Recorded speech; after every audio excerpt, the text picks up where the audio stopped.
that's Amazon. So I don't know what's going on with them. They've never done. You gotta be quiet because you hear it.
Attention, you are now tuned in to Pass the Controller. Game roll. Round table, show me your moves. How these moves get good and get in the groove. Gears of war like Sonic hopping the tuck.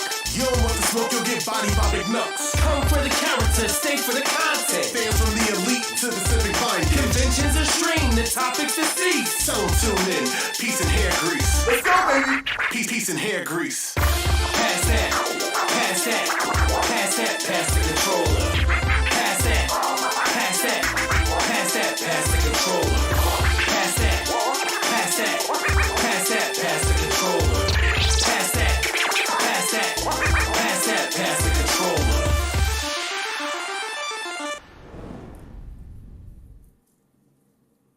What is up, ladies and gentlemen? We are back for another episode of Pass the Controller. We are thankful to be here. Yes, I said we are thankful to be here. 'Tis the season. I know we are getting to the new year and all things. I hope everybody's full. Seriously, hope y'all got your full stomach, man, bellies, and especially your fingers, man, because y'all been playing a lot of video games. Listen, my name is MCKNUX, the host of Pass Controller, man. Of course, we got our guys here. First of all, I'd like to welcome in our boy, Brian, CIVICMINDED Leslie. What's up, Civ? How you been, man? Oh, What's going on with you? everybody? Absolutely. All right. And of course, we got my man Nick. Nick, where you at? Nick, the intern, is here. Welcome, of course.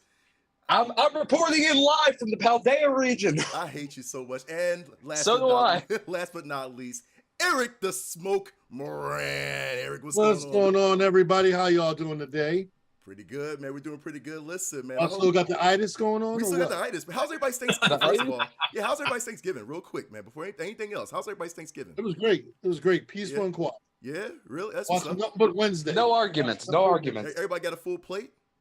Oh yeah. Yeah. Y'all had a full Both plate? times with both Two families. times. Hey, listen, there you When go. you're married, you get 2 Thanksgivings, man. You dog, I hate you so much. Yeah, you're doing the world tour.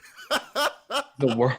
I feel you on that, man. Listen, I'm full. I got a good plate. I got a couple plates in the fridge, man. So as soon as we say goodbye, everybody, man, and have fun gaming, I'm microwaving. I should have microwaved another plate while I'm eating and talking with y'all. But listen, that's what we're doing, man. We're gonna eat right now. I'm about to eat right now. Why not? It's our show. We gonna eat, man. Anyway, listen, ladies and gentlemen. I'll be right back. But again, welcome everybody to another episode of Pass Controller, man, where we all just a bunch of best friends. I was gonna say 3 best friends, but not anymore. We're a bunch of best friends to talk about video games, man, and everything that's happening in the video game world.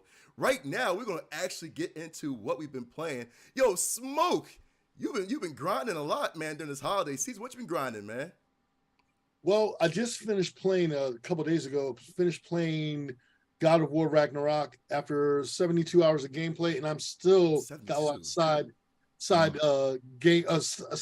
like mission games going on within the game, but I stuck to the story mode as much as I could because I was getting sidetracked with all the other stories. But without giving anything away, this is without a doubt one of the top games of the year. I've said this before, and I've called certain games that they were going to be a game contender or game of the year. God of War is everything you want wrapped up in a bow and then some. And so it was worth the wait while they pushed it off and while they wanted to wait to do some polish up on it and all. It was worth it. This is one of those few games that you don't mind waiting for it to come out because you know it's going to be gold when it comes out. From the gameplay to the storyline, very, very in-depth storyline.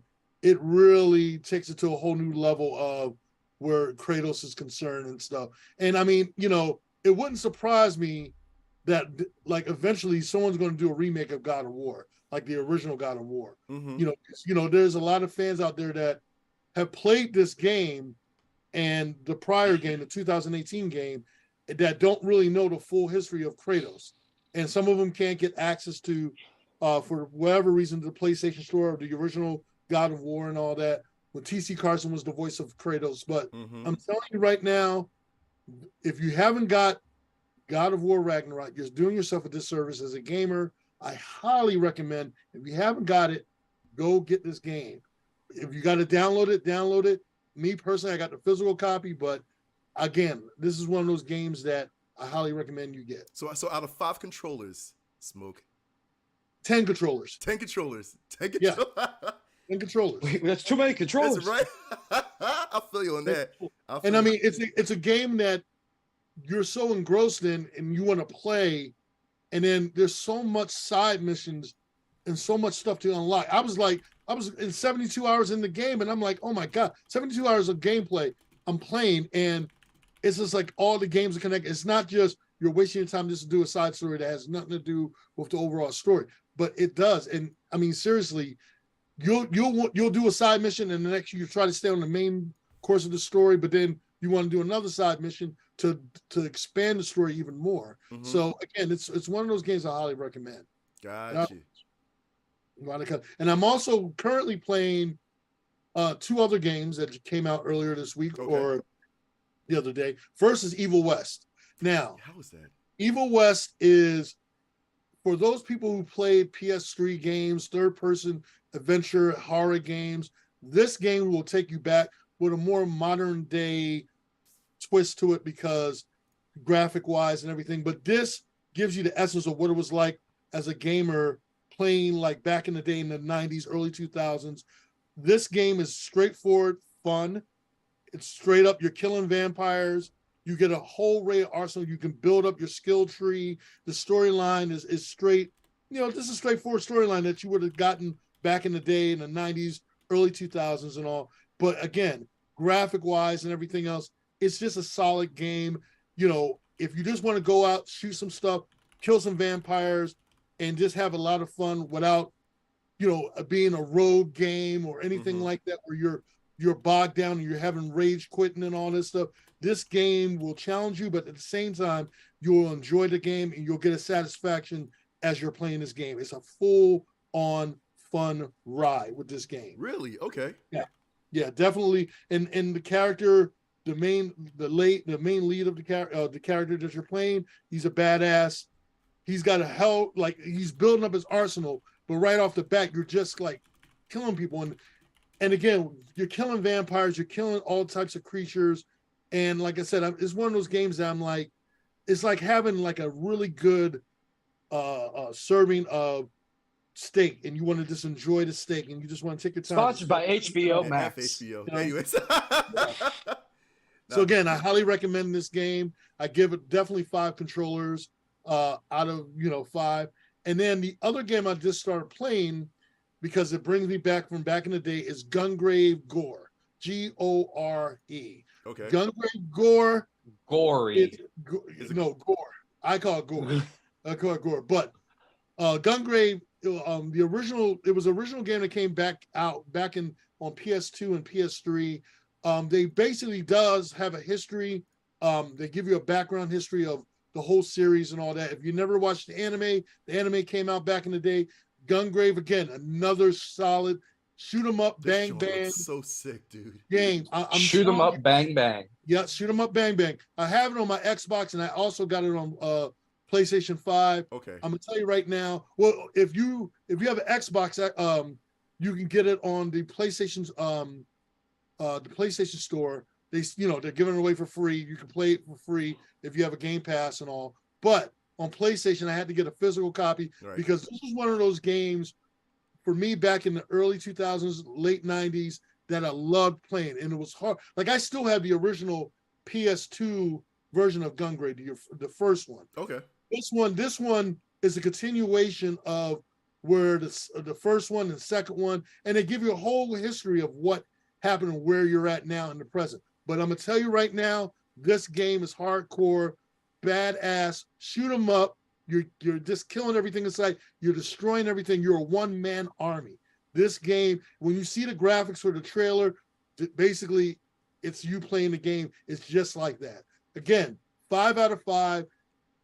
Again, you're bringing back some old school gameplay that basically you just want to have fun, getting you ready for the Callisto Protocol that's coming at the end of the week. So this is just a build-up of a prelude of things to come by the end of the week next week. Gotcha. I like that, man. That's some solid, man. First of all, I love the anime Gungrave. If you haven't watched the anime, dude, go see the anime. Seriously, it's yes. really good. It's on Hulu right now. It's on Hulu? Okay. Yeah. I wonder if they took it off Crunchyroll. I got to check. But I think they have it on Crunchyroll also. Gotcha. But still, it's a great, oh my God, it's a great anime. They don't have it on HBO Max, which is our sponsor for today's episode. Yo, Nick, how about you? What you been playing, man? Oh man, I see you play. Yeah. The new I wanted to load up real quick to show like live, but it's like I don't know. I've been caught in already twice in like the 2 minutes in like an infinite falling glitch. Yeah, I've been trying Pokemon Scarlet, man. It's Yeah. Okay. boy, do I hate it. Boy, do I like Now, it. now, are you with the crowd that you want to like give it back to GameStop, man? Like, Well, here's the thing. The only reason I have it is because a buddy of mine got the double pack, and he's letting me borrow this to try it out, and then I'm gonna pay him in like a week if I want it or not. And I'm like, all right, let me try it. Let me see.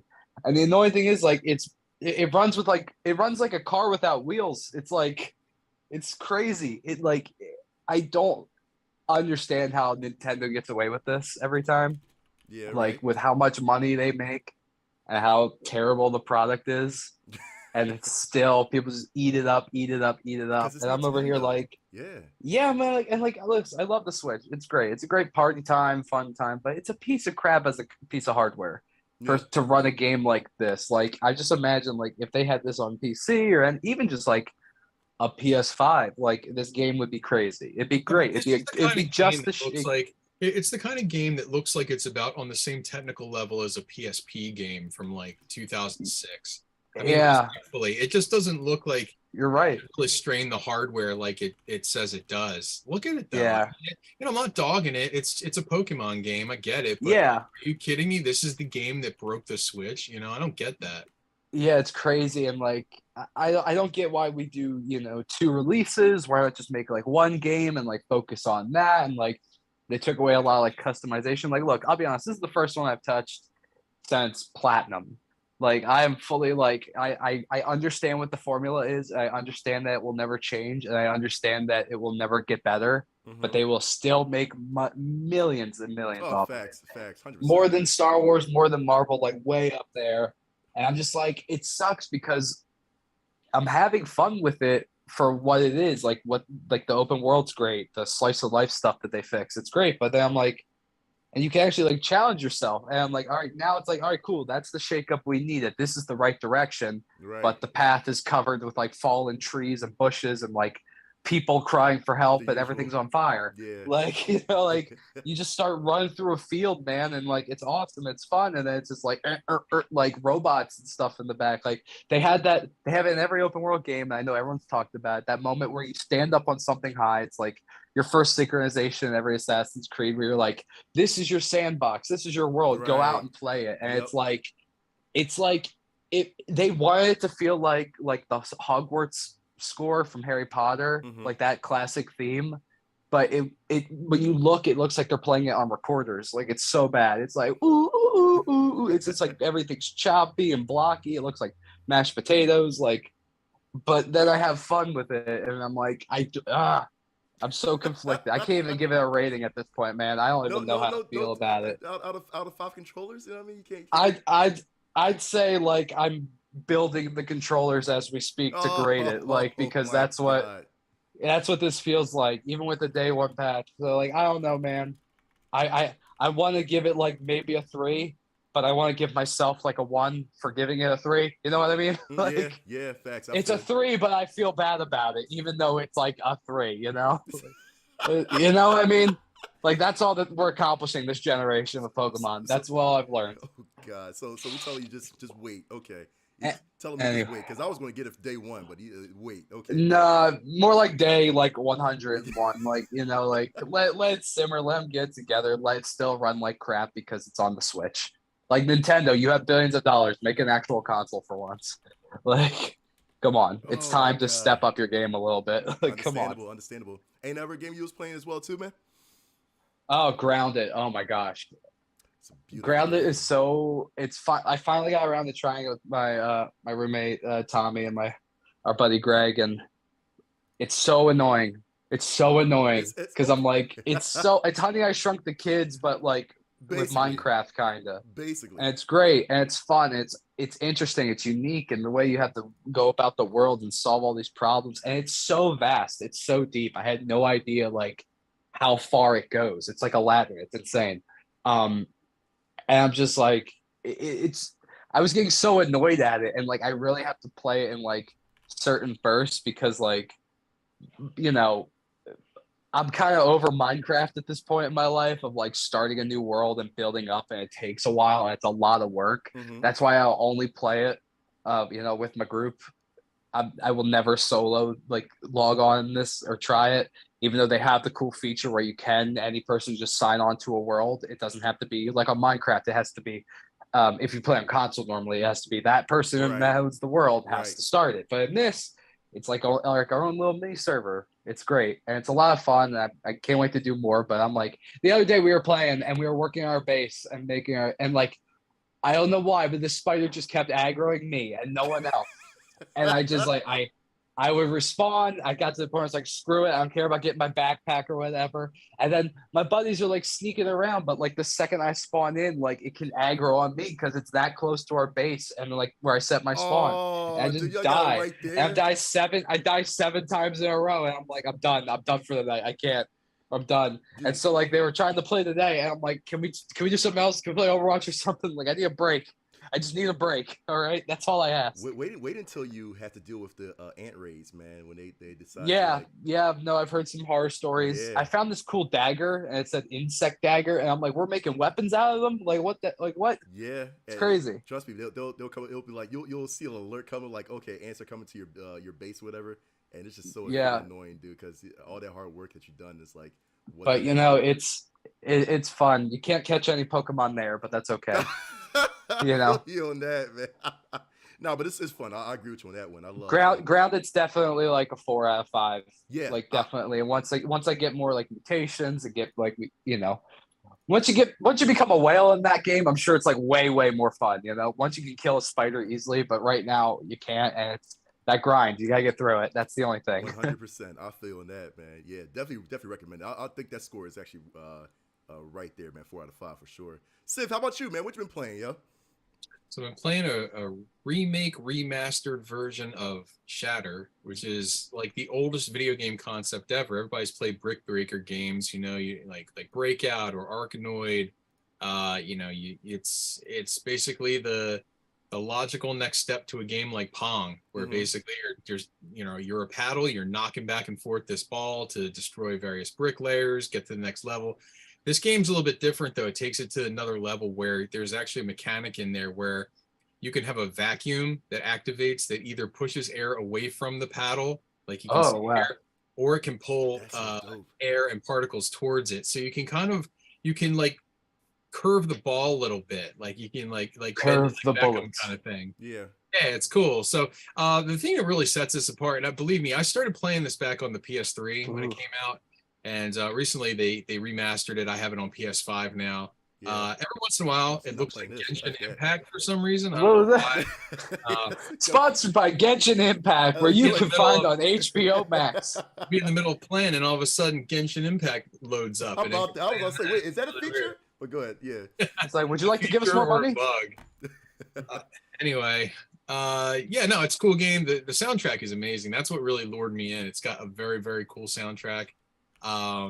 The way that it transitions between levels, it's very cool. It's very fluid. So as soon as you're done one point, it kind of spirals into the next. And sometimes sometimes it's vertically oriented, sometimes it's sideways, sometimes the level is like circular, where you're bumping the ball around like in its own like self-contained globe or whatever. Right. It's very cool. There's boss fights. There's all kinds of stuff in there. It's like another level of that sort of brick breaker game. Of course, it has power-ups, all that kind of fun stuff. Just a very, very basic, almost an arcade-style game. But yeah, if you've ever played Arkanoid, that's probably like the closest thing to it. Now, what system are you playing it on exactly? PS5. PS5. Is it available just on the PS5, or is it? Because actually, I've seen that it's available on Switch as well too. So I'm going to guess probably all platforms. Yeah, I think it's different platforms. It's digitally available. I don't know if there's a physical release, but it's like $10 in the PSN store, and it's like so fun. My only complaint, I don't know what was remastered in the remastered edition. Maybe it runs at a faster frame rate. I can't really tell. Everything seems kind of the same. It just seems more like a port than a remaster. But right. Yeah, maybe I need to look through it a little more, or read some of the upgrade notes or something. But to me, it would have been cool, like to have like a multiplayer, that'd be insane. I don't think there is one. I thought the other thing that would be cool too is it seems like a missed opportunity for like, build your own level kind of thing, and like community, like share your own level designs and stuff like that. But there's nothing like that. But like, again, it's like a $10 digital game. So That's not bad. it's kind of no frills. It's pretty short. Like my first time out, I beat this in like one sitting rather, and it took like, I don't know, maybe about an hour and a half, but nonetheless, like I ripped through this thing in my first attempt. So it's not terribly difficult. But now, of course, the question is, how close are you to platinum in this game? I'm about 50%. No, I'm over 50 right now. So, Okay. but there's one mode that's like your story mode, which is what I played, and then there's like a challenge mode or boss rush mode. You got to go through all that. So I didn't do those yet, but it's definitely platinumable. Platable. Yeah. That's a good word. Yeah. It's Platinumable. It's good for completionists. There you go. But yeah, the soundtrack is very cool. It's got like a very cool like electronic industrial Okay, yeah, I'm with that. like what would be like, you know, BDM kind of sound. Yeah. Yeah, exactly. It's good club Boots songs. and cats. Yeah, boots and cats, exactly. So yeah, I mean, check it out. It's a very, very simple game. It's not going to be a game of the year contender, obviously, but good family it's game. good, Good game. I wish they had an award like great game to play when you're bored. You know what I'm saying? Like for real. Great game for $10. For $10, you know, that's it. But it looks good. I like it, man. Like for real. Yeah. You know, that's absolutely a good 4 out of 5 controllers for what it is. Okay. It's 4 out of 5. 4 out of 5 for 10 out of $10. Understandable. Okay. All right. You know what? That's why I was looking at it and I saw it on that's available for the Switch. So it's like, you know what? That's a great, probably $10 game. I'll probably get on the Switch most likely and just play and check it out, man. So, okay. That's what's up. So I got 2 games. Probably runs better than Pokemon. Probably do. Yeah, I guarantee you that, man. So I got 2 games I'm actually playing. I'm definitely going to, like I said, everybody will see my full review for this game. It's probably going to be on other sources as well, too. The first game that everybody's been clowning me on, they would say, like, this game was going to be that good and all that kind of crap, man, and, you know, what have you. The game that I love so much, Sonic Frontiers. First of all, here we go. 20 plus hours in Sonic Frontiers, right? Everybody sit back and wait. Let me tell you this real quick, man. Probably one of the, I can see where Sega's going, the direction that they're going. This has to be, and I tell people this has to be the greatest modern Sonic game. And I say modern Sonic because, of course, with the classic Sonic, with the 2D Sonic, is always, you know, Sonic 3, Sonic 3, Knuckles, Sonic and Knuckles. I love, you know, the whole Sega Genesis classic, right? Modern Sonic, I love the open world aspect of Sonic Frontiers. It's great, man. It's great. Sega, this is like what Sega's saying is that there's this the next phase of Sonic, like how the MCU had their next phase, whatever. This is the next phase. So everything is going to come out open world for Sonic, man, which if they do like this, perfect. You know what I'm saying? I feel like, and the only thing about this is I wish, you know, they could have tightened up a little Ninjas in the game? Huh? Ninjas in the game, yeah. You got ninjas. That's Ninja? That's Ninja, man. You Absolutely. say Fortnite? What Where's the his heck? cool blue headband? It's but it's so beautiful. Sonic's already blue. It would have been contrasting. Oh my god! But dude, I'm telling you right now, it's great, man. I gave this game to me at the end, like when I finished this, right? I gave it a 9 out of 10. I gave it a 9 out of 10. I'm gonna still get a 9 out of 10 controllers. You know what I mean? This is good. Like I said, a couple things to look out for. Of course, there's a little bit I couldn't give it a perfect score because of camera quirkiness and all that too. Some things about they pack a lot on you, man. Like Sonic has so many combos that you can do, man. You got to memorize your button inputs, Your combos, man. I mean, this dude. I wish they put the combos that Sonic has here in Smash Brothers, man. Then I would main Sonic in Smash, like for real, like legit. You know what I'm saying? So this is actually great. The soundtrack is good because you know I always talk about the soundtrack. Shout out to Tomoya, the sound composer, man, for Sega. He actually did this great. I know there's a rock band that also is involved with this game as well too. Kellen Quinn. I know a lot of people's talking about Kellen Quinn being having a song in here. I know, of course, our host Luna Chibi Fox is a big fan of Kellen Quinn, and I forgot the band Shadows After Dark or whatever. Nick, you know, man, you in that band anyway. But yeah, man. So it's like, why does Sonic run like Naruto now? With the hands back, because it's faster. You got it. Duh. It's I can't remember. Like, is this the first time they've done that with him? I don't remember. Like, did he run like this? No, before? in the 3D ones, he's always doing that. And hey, we just saw a ninja, so maybe it's some remember that. crossover we don't know I mean, about. hey, why not? I mean, if Sonic fights Naruto, why not, man? Yeah, That's right. Kagebu no Shi no Jutsu. That's right. You know, Never picked up on that. But yeah, like I said, the soundtrack is good, and of course, Milk in the chat talk OK One Rock. One OK Rock. I'm sorry, is another band. Oh, okay. Yeah, so I was like, they pulled a lot of high bands out here, man, for the soundtrack. High band. high bands. I mean, high, great, favorite bands, dude. Seriously, I'm like, okay, it's actually pretty cool. So I feel So like it seems like they put effort in. they did. I'm gonna tell you right now, they put a lot of effort in. I see that the actual route that Sega's going, and I'm all for it. Like I said, I wish that this game got enough, slack as far as to get like a lot of nods for certain game awards and all that. We're gonna talk about that later. I feel like Sonic Frontiers and then both the Pokemon games, the reviews so far are step in the right direction, but we're not there yet. We're not there yet. You know what I mean? Right. I feel like Gen 10 of Pokemon's going to be amazing, and then Sonic Frontiers again, or 2, or whatever they call it, it's going to be great. Right. Like, I mean, there's obviously, one more. I love Anything this. with the game. I mean, do they ever do anything with the game that makes it look like the old Sonic games? Like, is there anything So colorful put about it this way. To me, it still looks a little bland. It looks like he's running around. Yeah. Well, here's the thing. See, and that's what. Remember, I told you like a couple episodes. That's what you're saying about Pokemon. Now, remember I told you a couple episodes back where this like they spoon feed you with these trailers and all that too, where it's like you run around an open area, which is like, okay, yeah, we see open world for sure. That's it. I'm gonna tell you real quick, man. The certain sub bosses and the bosses that they have, man, is so phenomenal. You have to get all 7 Chaos Emeralds, man, in order to fight the boss for sure. You know, what I mean, you got to power up with the Supersonic, right? So you got to power up the Supersonic. That's the only way. And then when you are supersonic, the view of the being supersonic is completely new for a lot of us, man.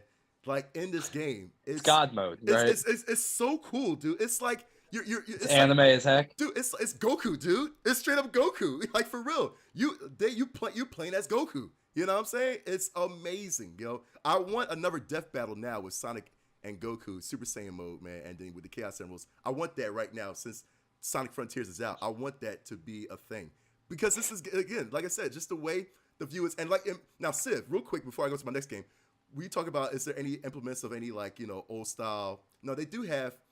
See, it's not just an open world like you run around and you get to the 360 view. There's certain obstacles that will put you in a side scroller mode as well too. You know what I'm saying? So it's that there's many levels, aspect. right? Right, exactly. They brought back a lot of remade classic stages. They have, I'm just gonna put it out there, spoilers, why not, man? Chemical Plant Zone is in here. You know what I'm saying? Remember Chemical Plant from the old Sonic games? So they have a lot of nods to other Sonic games of the past. You know what I mean? They're like challenges, I guess. They're like the shrines Right. from Zelda, but some of them are 2D. It's not all. Exactly. So you're looking at Chemical Plant, you're looking at stages from Sonic Adventure 2, Sonic Colors. You know what I mean? So this it's like, oh, I remember the stage, and it's just revamped the stage, revamped the music for the stage, and again, like I said, I feel like to me it's a 9 out of 10. This is probably one of the I love the direction that Sega's going. This is a 9 out of 10. It's probably the best modern Sonic game in my opinion. You know what I mean? Hands down. Like seriously, I loved it. Shouldn't that be Sonic Mania?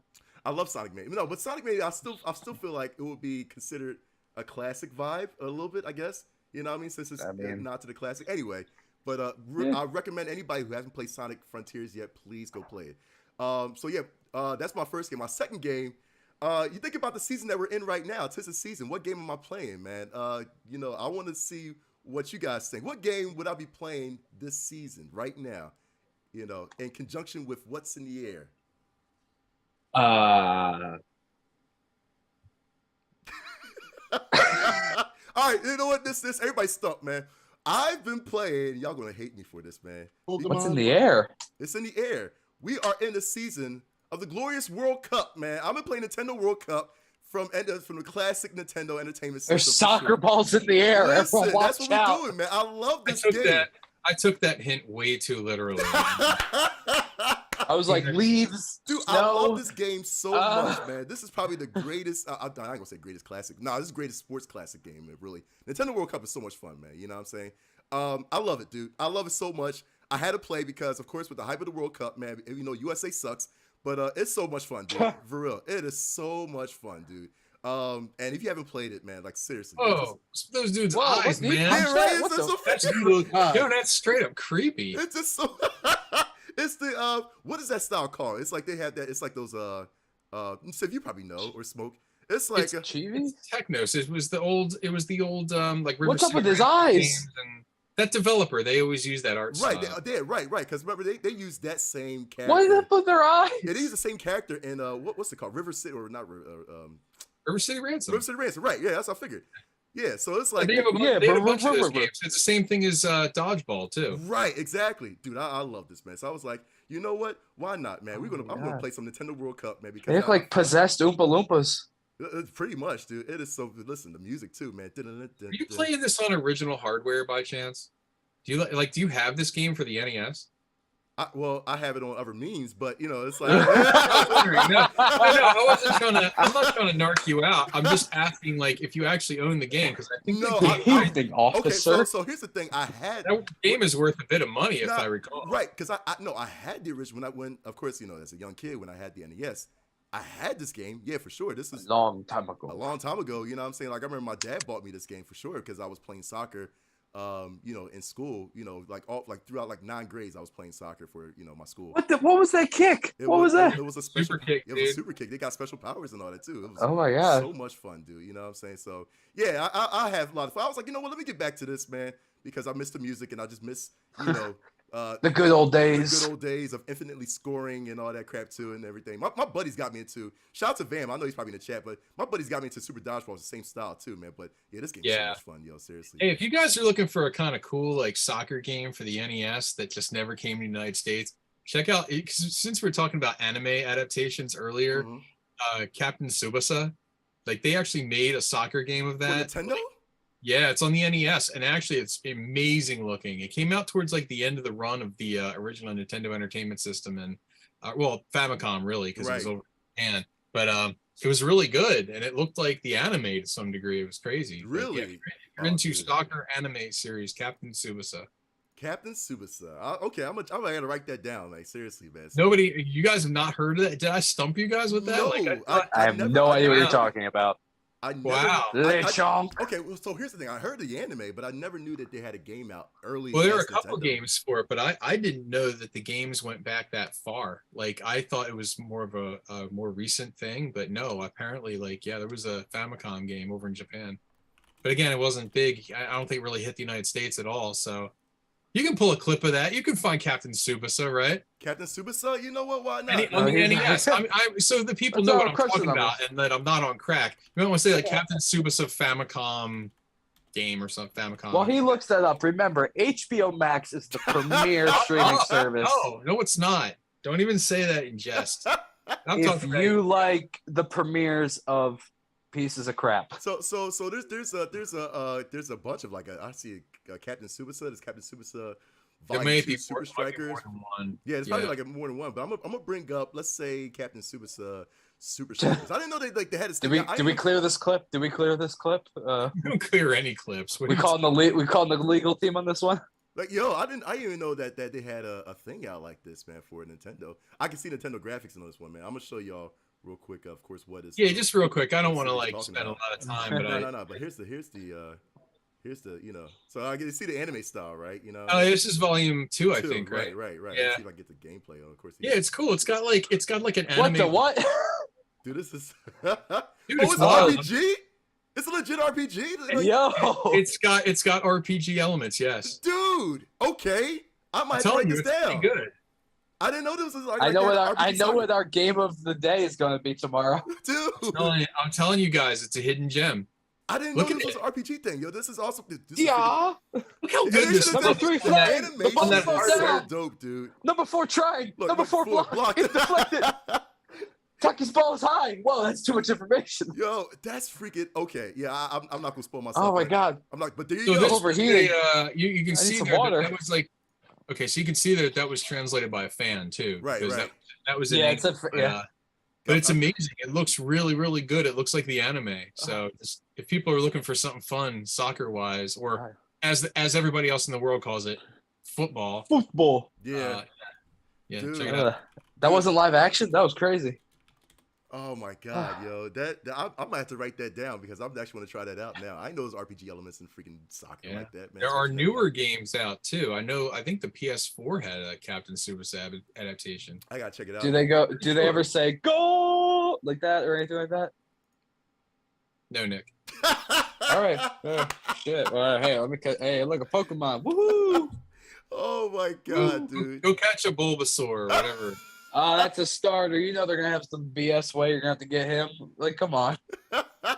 If you transfer it from Pokemon Home, our other sponsor of today's video. I can't with you, man. Yo, listen. What's happening in the next couple weeks, man? First of all, the infamous Christmas. Game Awards is happening the next couple of weeks. Of course, for those that don't know, the You mean Game the Jeff Awards. Keighley Awards? Huh?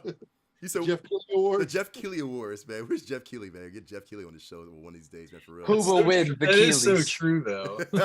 It's basically everything. It's all Jeff Keighley. What Jeff Keighley? Jeff There are little Keighley and statues of friends. him, little statues of him Jeff doing the Keighley like, and "Ooh." friends. For this year, we're gonna award Death Stranding again. I'm like, for And, why? and Last of Us 2 again.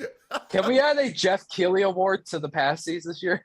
Oh my God, yo, for real. We'll figure out what it means, but like it's definitely an award about him for something. And speaking of pasties too, man, that's when our season finale episode for December is going to be the 3rd annual Pass the Controller Award, the Passies. I had to say that real slow. The Passies. Yeah. Because The it comes up. Passies. That's Yeah. gonna be our 3rd annual. Shut up, Smoke. The Jeff Keighley award, I'm like, it can you be gonna have the a Jeff whole- Keighley. You're going to have a whole bunch of people tuning in for the. for something else, man. For the Passies, man. Listen, that's The what we Jeff got. Keighley award will be us awarding whatever moment they get wrong during the Game Awards. No, That we're was just the going to big- award. We're just going to award it to a friend of ours in the business. And That's all it just- is. It's Yeah. just what we like. You know what I mean? That's all it is. Yeah. You know, the Game Awards is all about what Jeff Keighley likes. But no, seriously. though, basically, yeah. So the Jeff Keighley Awards. The Game Awards come out December 8th. December 8th at the Microsoft. It's Center in canon Los now. Angeles. Yeah, It's canon. basically. My head canon. So you definitely can't tune in. unsee it. I You can't can't unsee it. unsee it. You can't unsee it. So definitely tune in December 8th. That's going to be at 7 p.m. Eastern Standard Time. Check your local listings at the Game Awards as well. Love too. you, Jeff. And then so that's gonna be a thing now. Just a little rundown because we want to go for a couple of nominees and all that too. Even though like I said, a lot of the crap that don't matter, but of course as fans, Yep. we like to do this. You know what I'm saying? As fans. So real quick, I want to actually go through. Obviously, I haven't even looked at the site go this to year. Game of the Year, man. Like so now You did not vote for Stray. I Come did. on. I personally God on. of did. War. I'm going I for God of personally War. did. So Why Game of is the Year. Xenoblade even up there? Right, Game of the Year. Recognizing the game that delivers the absolute best experience across all creative and technical fields. Of course, your nominees are Plexia Requiem, Elden Ring, God of War, Elden Ring's gonna win. Horizon Forbidden West, Stray, or Xenoblade Chronicles 3. Now, obviously, y'all see me. I voted God for of Stray War. already. Smoke, you say God of War? Yeah? And Nick, what you say, man? I think Elden Ring's They gonna got win. 10 nominations, man. I know 10 it did, man. nominations. Sif, how about you? What would you veer towards to? Look, I mean, I played most of these games. I didn't play Xenoblade Chronicles 3. Stray is the dark horse. Mhm. It is a great game, but I don't see anything beating God of War Ragnarok. Yeah. I mean, that is, I'm going to tell you, and I know that Smoke was kind of going down this road, but I'm just going to say what he didn't say, but I would agree, and I think he would agree. I think that God of War Ragnarok is as close as we are ever going to get to what is a perfect game. I mean, really, my favorite game of all time is still Metal Gear Solid 4. I love that game. I have a special place in my heart. Mm-hmm. God of War Ragnarok is probably the closest game to get to knocking that off the top. My all-time favorite game. Jeez. Yeah. It might be. It might someday. I'll look back and say, man, maybe it's God of War Ragnarok. That game is basically perfect. Right. Yeah. I don't use that word. I don't. Yeah, say I'm about to say that. perfect. That's interesting I mean, that you say perfect, man. You know. But the voice acting is perfect. It looks perfect. It plays perfect. The story's perfect. I just have no complaints. I can't even nitpick. I can't even contrive a complaint about it. But see, Like I can't think of any. I Like can't some even people are like, nitpick. I don't know what would be the worst part about God of War Ragnarok? well, Can probably anybody nothing. answer You're that? probably right. It's probably nothing. You know what I'm saying? Like this. Because probably... for Trying to every play it other on PlayStation 4. for every other game up there, I can at least pick out something that I think could have been improved or maybe was not perfect. Really, Like, I'm intrigued at what you say. What you think is Stray? Like, what would the thing that you had to criticize Stray about? You couldn't be a dog. The thing with Stray, I mean, little things like it would have been kind of nice to like be able to change the color of your cat. Like I have a black cat. Would have been Okay, kind of, yeah, I feel you. like listen, it's such a non. People are gonna be like, listen, I know people Welcome are gonna be to like, Stray Hot Takes with Brian. Listen, black cats matters. I feel you on that, Civ. But go ahead. Stop. Let me stop. But nah, I feel you on that. people will say you're nitpicking, but when you are only the top 6 games of the year, you're supposed to do that. Like if this was like a Yeah. mid-level game, I wouldn't even have mentioned that. Right. If we're really talking about separating like the very best games to the top of the list, I would say, yeah, okay, Stray probably could have used a little, maybe some customization. Maybe it could have done, a little bit better with like doing some side quests. Right. Maybe something like it. That's all. Little things. And I'm not saying any of that even detracts from the game. But every game up there, I can say, hey, you could have done this maybe a little better, or maybe this was not up to par or something, as good a game as it is. But the only game I can look at in that entire list and say, I got nothing, is God of War Ragnarok. What game do you think, this is everybody, right? What game do you think was snubbed out of the game of the years this year, man? Like what, if you could swap a game out right now from this category for another game that I'll tell you what. Yeah, good.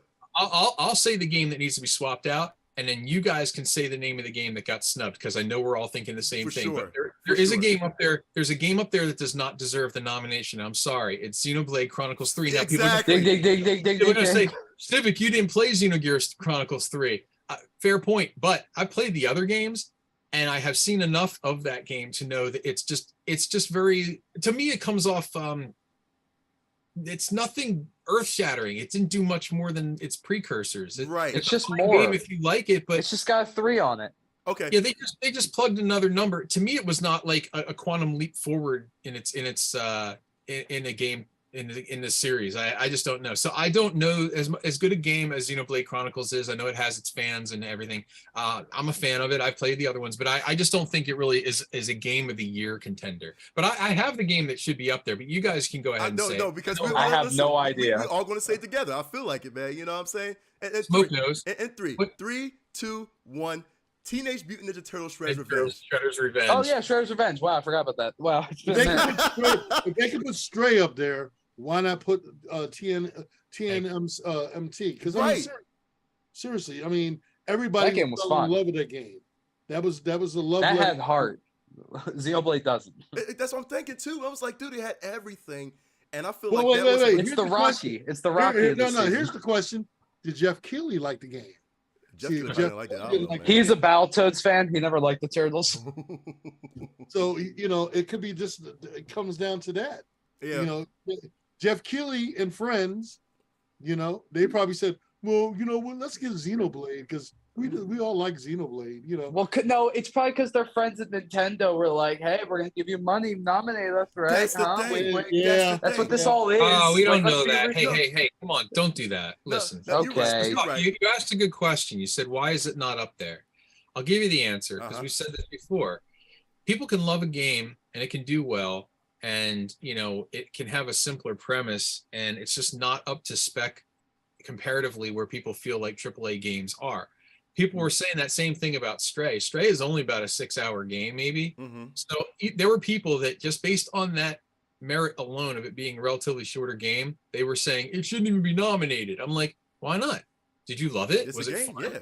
Did it look great? Did It's a number, full-play yeah. game, People right? liked it. Mhm. For what it was it quality? And I'm going to tell you, like, one of the most fun games I played in a while, not even just this year, but like in the last couple of years, I love Shredder's Revenge. That far exceeded expectations. I thought it Facts. was great, and we Yeah. played it to death. Yes.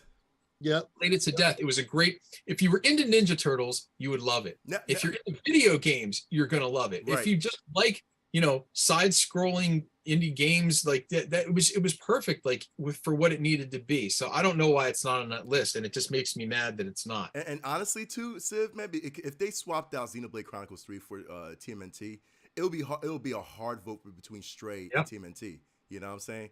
With that being swapped out, I had to go Stray. You know what I'm saying? I had to go Stray because, like I said, that for me, like how you said God of War was a perfect game for you. To me, I thought Stray was a perfect game for me. You know what I'm saying? I love it. Yeah, I know. You know, I would not. I would very easily. I'm telling you, if Ragnarok got pushed back and it didn't release this year and it wasn't on this list, I would have probably gone between Elden Ring and Stray, but I probably would have said Stray. Elden Ring. Right, exactly. Elden Ring really is great. Let's put it this way. But I would say this. I say Elden Ring is still a lot like a lot of other games. Like you still get an Elden Ring's experience out of like a lot of like the Souls games, for example. Like, I mean, it's great if you're into that. That's fun. Yeah. And I'm into that community is very passion. And Right. I'm into it. Yeah. I'm one of those people, but I also think outside of my own interest when I grade a game. I like Street Fighter games, fighting games in general, and I also appreciate that some people just don't like them. And qualitatively, I try to take my own opinions out and say, okay, well, if I was a fan of this, I'd love it. Right. So if you're really into that kind of game, like I would totally get it. Oh, facts. I would just say, Yeah. again, we haven't talked about Plague Tale Requiem. That's yes, game that's a too. sleeper. My God. That's a sleeper, dude. I'm playing it. I'm still playing it, and it's beautiful, dude. It's so. Do you know what? That's we don't compare it enough to its obvious inspiration, which is Metal Gear. Right. Plague Tale is like medieval Metal Gear. That's like, it. like, You don't want to point with that. It's With so Johnny Depp on the cover. A family almost looks like it, but nah. But you're right though. You're right. It's it is so beautifully made. You know what I'm saying? I just I'm so mad I was late into it because I played the other game. It was Innocence, right? I played that like a month ago. Yeah. Innocence came out maybe last year or whatever, and I played it. And I fell in love with the game when I said when Requiem came out, a month ago. I was like, I gotta play it. I gotta play it, man, because this series is amazing, dude. You fall in love with the characters, Amici and Hugo. But this is why, like when we do the PASI Awards, there's another category for like the other game of the year. Yes. The reason why we do that is because great games get snubbed every year. Like Facts. how is it that like Streets of Rage 4 didn't get at least some kind of credit when that year that it came out? So this year, I would put a game like Stray up against Teenage Mutant Ninja Turtles, Shredder's Revenge. I would put Tunic in there. Yes. I would put, there's a lot of this year gave us a lot of really good games. For sure. It's just not, you almost have to separate them into like, okay, here are the AAA nominations. You really want your like actual game of the year. But for everything else, like there's another category of great games that just you can't compare them to them. It's almost like an unfair advantage for these AAA games. So it's like, okay, everything else, it's on this side. Like, you know what I mean? Like, I don't know if you want to put Gran Turismo over there or something, or like a different, who knows what else, But what's interesting is that we so if you put up a poll on our Facebook page on Pass Controller, now if you want to check it out, go to, of course, facebook.com/passcontroller. You'll check out the poll right there. We just did that a while ago. We talked about which 2022 game of the year nominee gets your vote, right? Nobody voted for Xenoblade Chronicles, dude. Nobody voted. So as you can see, like people didn't care, which I was like, how did Xenoblade get the nod? Like, you know what I'm saying? It's like if our community says no to Xenoblade, everybody else got votes. And even we added because they had to put a Switch game in there. That's number one. And they weren't going to put Shredder's Revenge in there as that representative because it was cross-platform. So that didn't really count as a Switch exclusive. But they had to put it. They had to make Nintendo happy. There's your answer. Now I'm not saying like you're saying like, oh man, they're paying them off. Nothing like that. But Nintendo would be upset if they didn't get at least one game in the mix. So you can thank Xenoblade Chronicles. I'll be like, Nintendo do better next year. Or see, Nintendo be like, Nintendo, don't worry, you got next year with Breath of the Wild or Tears of the Kingdom. You know what I'm saying? Yeah. Like for real. Yeah. If it comes out, yeah. Nintendo didn't do, in my opinion, Nintendo didn't have a great year. But I mean, they didn't. No, you're right. There's still another month left. Who knows? But to me, it was more about them telling us what they're going to do in the future. But how does God of War even qualify if it's only been out for like 3 weeks of the year so far? Like it's crazy. Well, you know what? If it comes out in November, like I said, it's that certain it's a certain week that's a cutoff point and all that too. And God of War. I mean, I'm sure it's also supposed to come out in like October or whatever the original release. I'll tell you what's going to be interesting is next year when Callisto Protocol and Dead Space remake are both what's going to happen? Facts. Which one's getting your vote?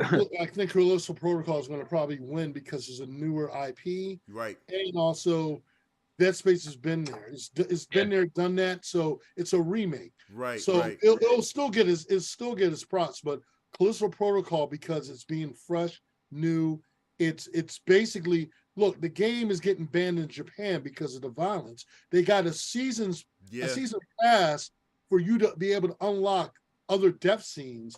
You know that game is going to be, everybody's going to want that game. And the storyline, from what I hear, storyline is a solid storyline. You know the gameplay is going to be off the chain. It's going to push everyone to the limit. Right. It's going to give Resident Evil a little bit of a run for their money because they're going to be like, okay, we got to top what Callisto Protocol is doing because they're really going back to extreme horror. Facts. So, anytime Yeah, but you're what's the doing best documentary- mobile game? Dude, I'm gonna tell you right now because No, wait, stop. Before we go Sorry, on, sorry. I have to give props to Smoke for something. Yeah, you're 'cause right. Mm-hmm. A couple days before, it was earlier last week when one of our fans asked me a question. They hit me up and they said, in your opinion, when do you think we're going to get to the point where video games look indistinguishable from reality or movies? Ugh. Like, when are we going to see real, true one-to-one photorealism in a game? And I responded and I said, I said it's coming, maybe like one more generation, but I said, you see it sometimes. It's more prevalent. Like if you look at Aloy in Horizon games, she looks great. Her character model is amazing. God of War. Red Dead 2 was good. Yeah, exactly. I said we're right on the cusp. I said give it like maybe one more console generation, and then Smoke sends me this thing with the Callisto Protocol character on one side and Josh Duhamel's face on the other. Like the is that the actor they used? Josh Duhamel? Yes. I don't know how to pronounce his name. Duhamel. Sector 7? Sector I don't 7? know. I thought it was Duhamel. But he sent me the picture and said, guess which one is him and guess which one's a video game. And I stared at it. And granted, it was on my phone, so I'm looking at it and I asked my wife, I go, I can't tell. I don't know. Just from a still picture. And I'm like, I wrote back, I'm like, I can't tell. Right. So I wrote back to this person and I go, it's funny you just asked me this question about when are we going to get to the point where it's indistinguishable? Because I think the answer is today. Like this very day, I am to the point where the first time ever, I'm looking at two pictures and I can't tell which one is real and which they're one's exactly not. the I same. can't tell. I'm like, so which one was married to Fergie? Yeah. We're at a great timeline. That's the thing, you know. I'm saying everything looks. Yeah, it's amazing, dude. Seriously, it's really amazing. Yeah, it's know? cool. I'm really excited for Callisto Protocol too. Facts. You know what? There's a few categories. I'm not gonna go through all the categories because who cares about a lot of categories. But we'll go through a couple categories real quick. You know me. I care about the indies. I care about a lot of indies, as you should. This year indies is great. I'm gonna tell you right now. And look what you voted for. Who's surprised? Of course. This year's indies is great. A Cult of the Lamb is a phenomenon. Like seriously, I can't tell you anything else.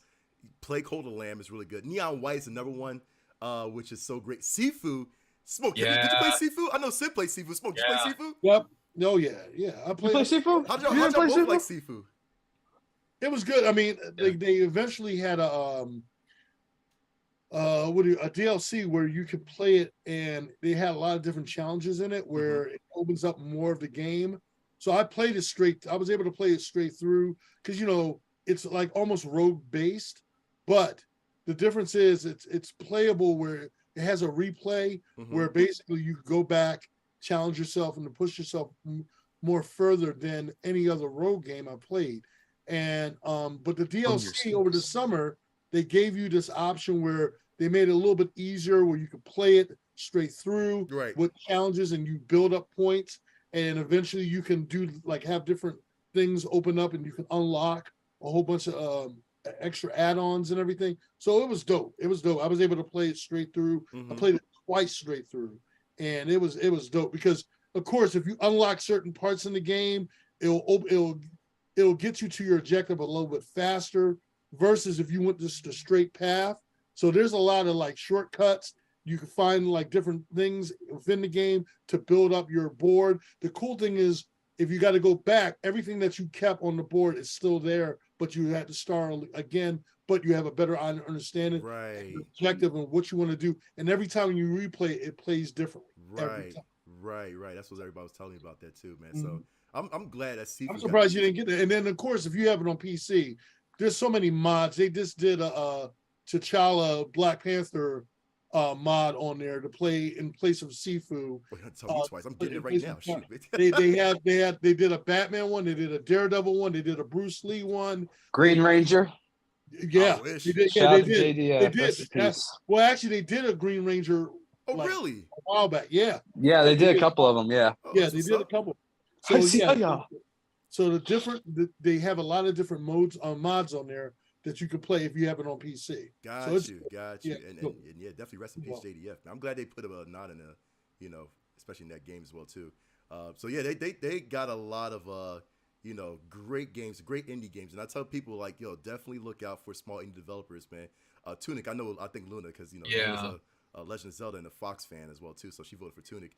But, so go back a page. I want to see I want to see the nominees for performance because I'm best curious. performance. Okay, I'm Yeah, gonna tell you right now. So this is awarded to the individual There for we voice go. overacting, motion, and or performance capture. Your nominees are Ashley Birch with his Horizon Forbidden West, Charlotte McBurney, which I actually voted for because she played Amicia really well at A Plague's Tale Requiem. Of course, our boy Chris Judge, man, God of War Ragnarok, Man Engaged, Immortality, and of course Sonny as the boy, God of War Ragnarok as well too. Boy.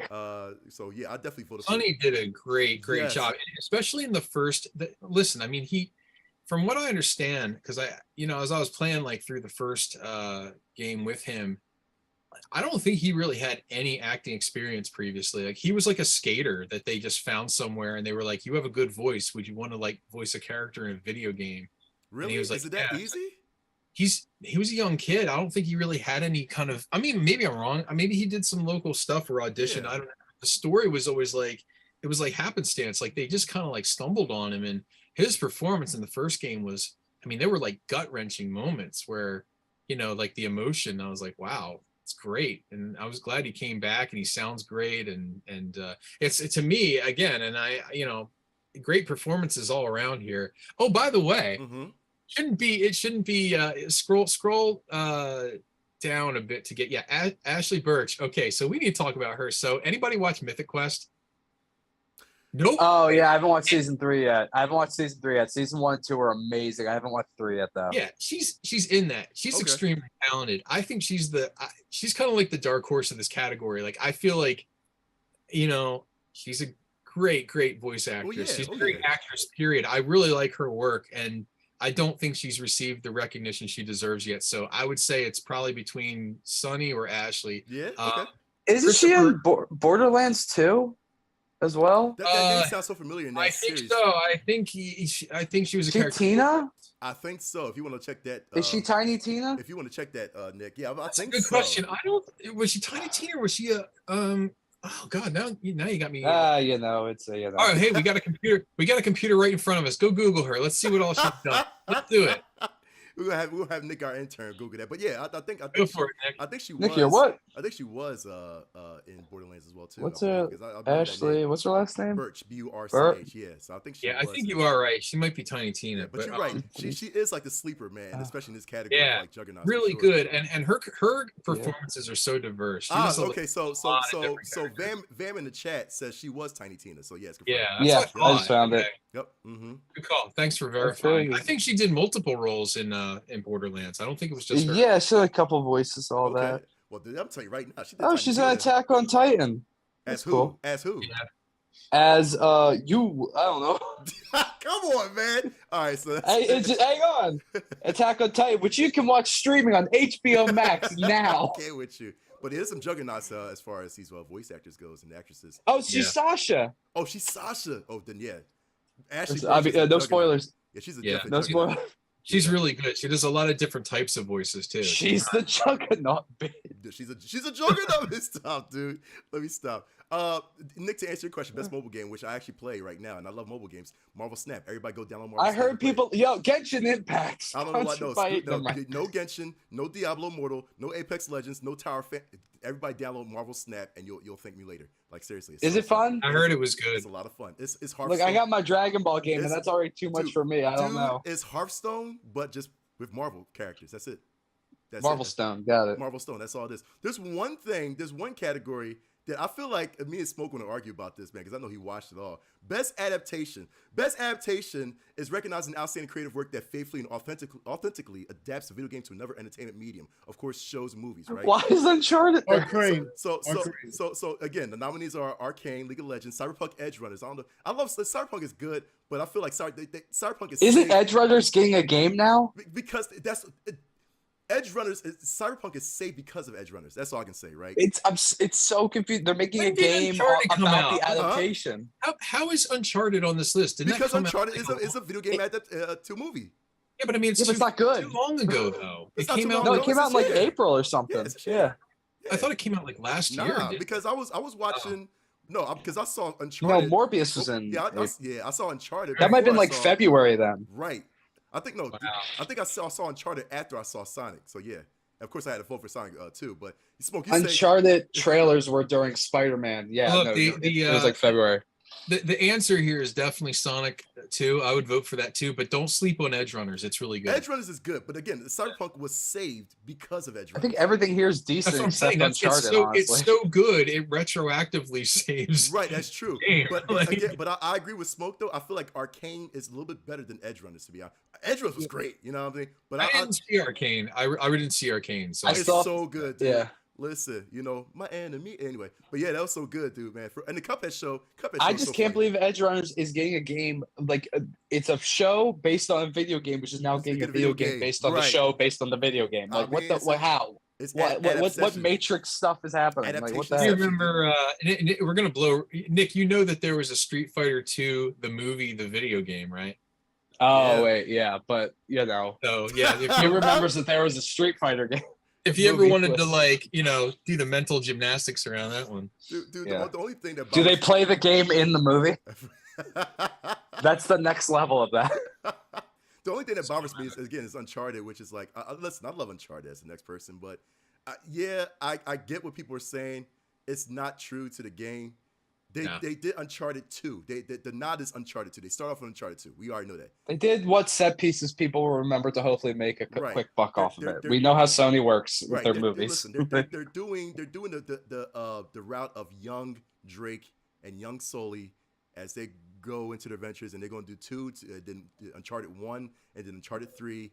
You know, so they're going to do that. They're going to jump. It's on like, Uncharted. Mom, can I have Uncharted? And it's like you're holding up the game, and it's like we have Uncharted at home, and it's this. Basically, Like that's- basically, so that's what it is. You know, so yeah, it's you know, I don't know why they put this in there. I can't think of another video game to movie or show adaptation. You know what I mean? But yeah, I don't think anything else came out. Yeah. I don't think so, pretty much. But yeah, I definitely voted for Sonic 2, man. Of course. So I can't wait for next year when we see Chris Pratt up there for his Mario? Oh my god. It's a me, a Mario. Dude, that's gonna be. Oh my god, that's gonna be. Oh, Bust wow. the mud, here we come. I can't, dude. So, Here so we that's just a Reach for the sky. I Like, cannot. can't. Please don't even encourage that, man. So that's just a few categories that you can look forward to in the Game Awards that's happening December 8th at 7 p.m. Eastern Standard Time. Definitely check that out. And of course, you cannot miss the passies, which we're going to announce With better categories. Yeah, right. With other the categories. best part of the passies is that we decide the winners with audience participation in real Absolutely. time. Yeah, well, we don't even know We what. all get to gonna vote. happen. We all get to do we it. will put a poll out there, and then you guys get to vote on, right there live on who wins each category. Because remember how everybody voted for Animal Crossing over God of War? Yes, That was really great. Yeah. That You can't- was Where are you hilarious. now? Which is Where's proof your that you God can't now? trust our audience. Dude, that was so funny, dude. I said it. Trail. The Oh betrayal. You hear that, my audience? God. We don't trust you. We don't. So that's what you're gonna look forward to in our season finale, which is next month.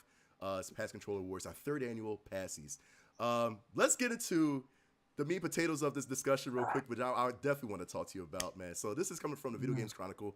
Sony claims that Microsoft's true strategy is to make PlayStation like Nintendo. Now, the company argues that Xbox will become the home of first-person shooter games if the Activision deal is approved. Which I can understand when I read this article too, man, which is like, okay, I see, man. So think about it, man. If Xbox cracks down on getting Call of Duty, which is the leading FPS shooter of all time, that's it. Even though they remember, Xbox did say like, hey, we're not going to take it away from PlayStation and all that too. They're going to take it away from PlayStation. I feel like they're going to take it away from PlayStation eventually. You know what I'm saying?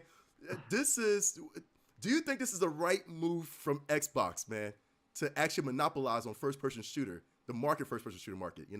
What do y'all say, Nick? I gotta go start because you're a first-person shooter. They're not gonna what's the point of it? Like it's ridiculous because even let's be honest, if they would want to lose all that money, how big of a market the PlayStation side is. Like it'd be stupid not to have that or try and get them to all buy a new console or something like that or whatever. Like it's completely ridiculous to think that will ever happen. But also I don't know that if they did do it, and then I'm sure Sony would just invest in a new IP or something, or get, I don't know, Respawn or someone, I don't know what, something make the next big thing to bring that market back. Because let's be honest, I don't know if anybody is that into Call of Duty to buy a whole new console for it. There probably is, let's be honest. But no, it's ridiculous to think that would ever fully happen. This is a cause and effect, because I know Spoke and Civic going to go off on this one. This is a cause and effect because in the article it says that Sony alleges that if the deal were to go through, users would leave PlayStation ecosystem, which I believe that as well too. People are going to leave PlayStation. Microsoft could raise Xbox prices, which they can, you know what I'm saying, which a lot of people still going to go for, and independent developers would be harmed in the fallout, man. I feel like when I read that, I was like, yeah.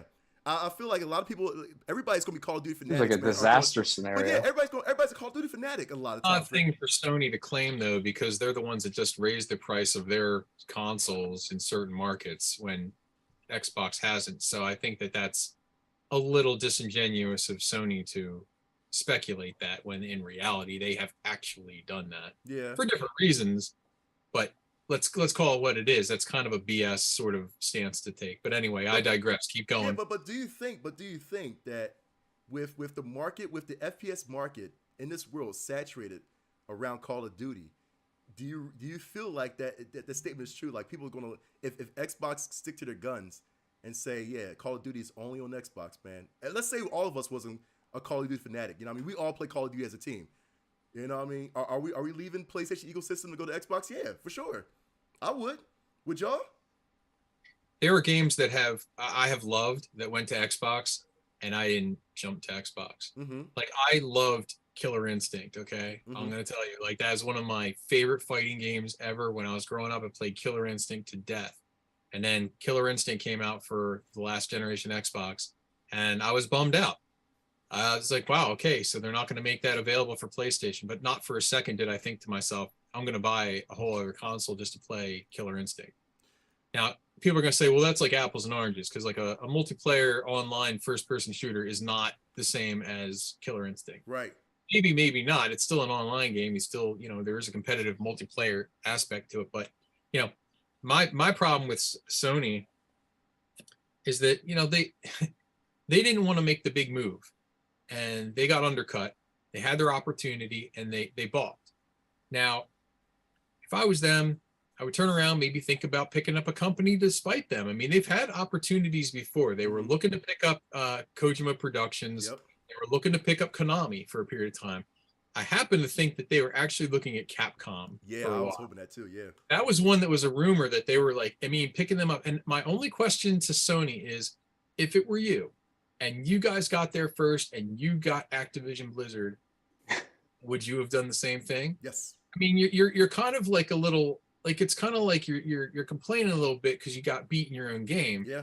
But all you have to do is make it marketable for them to want to continue to do business with you, and it's advantageous for both parties to do so. So use this as a critical moment, a learning experience. I'll say this, and then I'm going to pass it off because you can jump off on this. But one thing we did talk about before we came on the air, and this is true, the thing that bothers me the most about both those companies right now is the two of them are acting like schoolyard bullies, that they got caught by like the recess teacher monitor, and now they're made to like shake hands when they don't want to. So you have Microsoft right now doing this little nonsense. They're talking about, like Phil Spencer comes out and says, yeah, Sony does have a better exclusivity game lineup than we do. Like their unique IPs are better than ours, and they're kind of like, and then Sony comes back and says, yeah, okay, but like your online experience is like better than ours. Like Xbox Live is better than PlayStation Now, and it is kind of like doing like these not even like backhanded compliments, but like these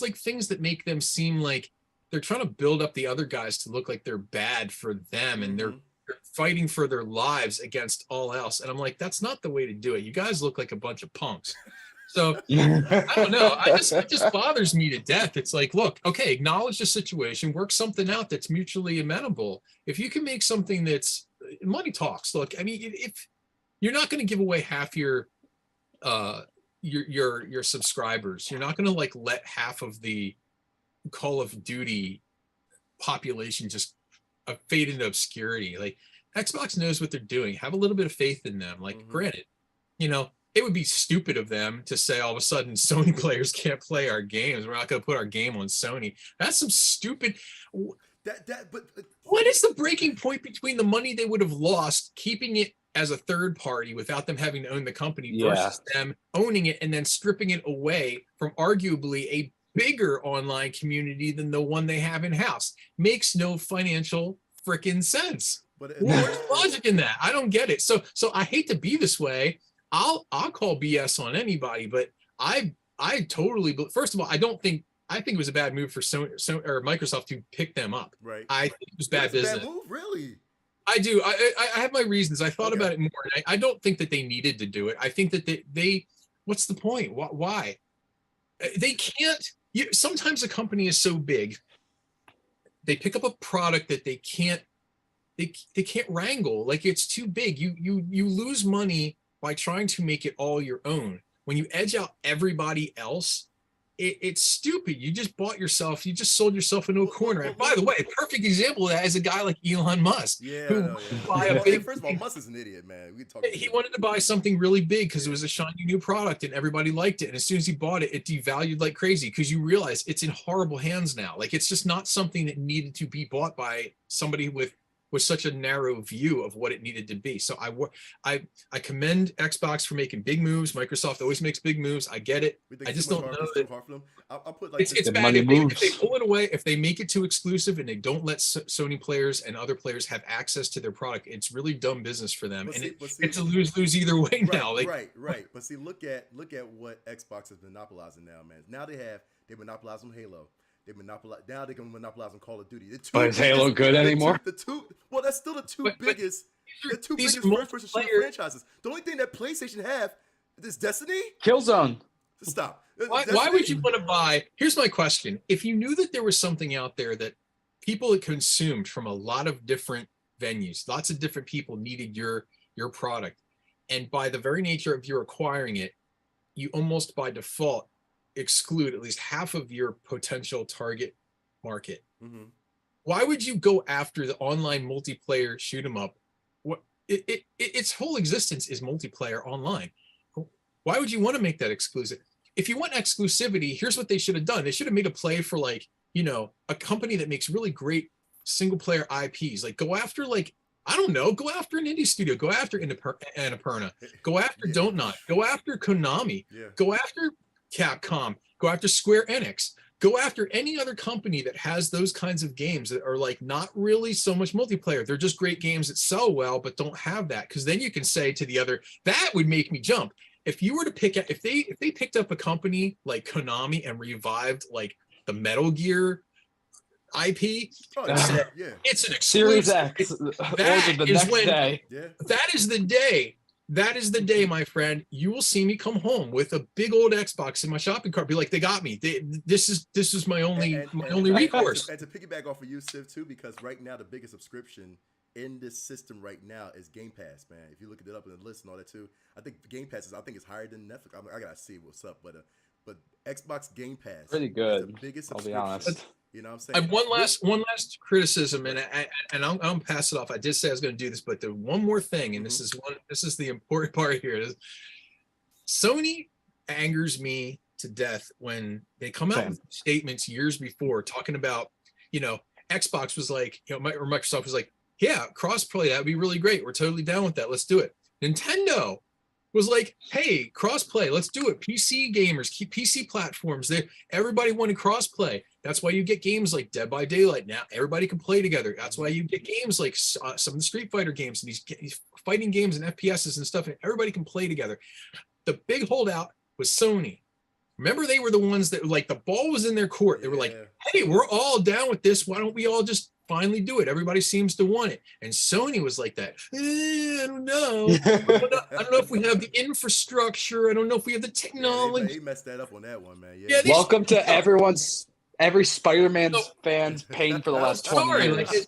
As much as I love Sony, it's karmic for them and ironic in a way that all of a sudden they're crying the blues about, like, they don't want to play in the same sandbox anymore with us. Well, I'm like, you're the ones that said originally you didn't want to play in the sandbox. They're acknowledging it now, and they're going to retract your AAA game. Call of Duty might not be in your sandbox anymore, and you kind of have yourselves to blame for that. You had that attitude about online multiplayer with crossplay, and here we are. Dude, I love how this article is actually written, and it says that Sony thinks that that Microsoft is making PlayStation to become like Nintendo. Nintendo's already successful. They're already sitting back like, oh, we're fine, dude. It's like y'all They're eating popcorn. yeah, right, for real. Can I ask a question? Can I ask a dumb question? And I've heard that quote. I've read that quote on day one. I've heard it about 20 times since. Please, somebody, can you interpret what they meant by it? I don't know what that to become. You know what I feel like they're trying to say is they feel like PlayStation doesn't want to be like the soft generation. They equate Nintendo to soft gameplay. What I mean by soft gameplay is because Nintendo. Oh, I know what you mean. Right, you already know. You know what I'm saying? I thought it was more about like how like it's exclusives and all that kind of stuff, That's like what I taking thought, away the too. share, Well, that too. taking That away too. like the sharing ones and just being like, all right, now we're stuck with all of our own original IPs. That's the only thing we're Well, gonna have left, Because if you think about it, man, you got to think which are good, which is annoying about this whole thing. Right, you got to think about it as well too. Is that Nintendo is strictly family friendly console generation per se. You know what I'm saying? Like Low effort, maximum reward. Majority of their big heavy hitters are geared towards family friendly gameplay. You know that PlayStation's like, I mean, listen, kudos to them, but we're not like that, man. We like to go hardcore sometimes too, whatever. You know what I'm saying? We don't want to. So if you're taking away the 18 rated shooters and all that, you know what I mean, and Call of Duty and let's say Gears of War, or Gears of War is already, well, let's just say for example, you know what I mean, Gears of War and Battlefield, then you're making us become like Nintendo is right now and being I gotta be honest, you know, really in the end of this argument, you know, really comes out on top, and I hate to admit it because sometimes I think they're very, I'll say pompous, it's not the word, but I'll use the word pompous. Mm-hmm. But you know how like a lot of times PC players fight fights that aren't being fought.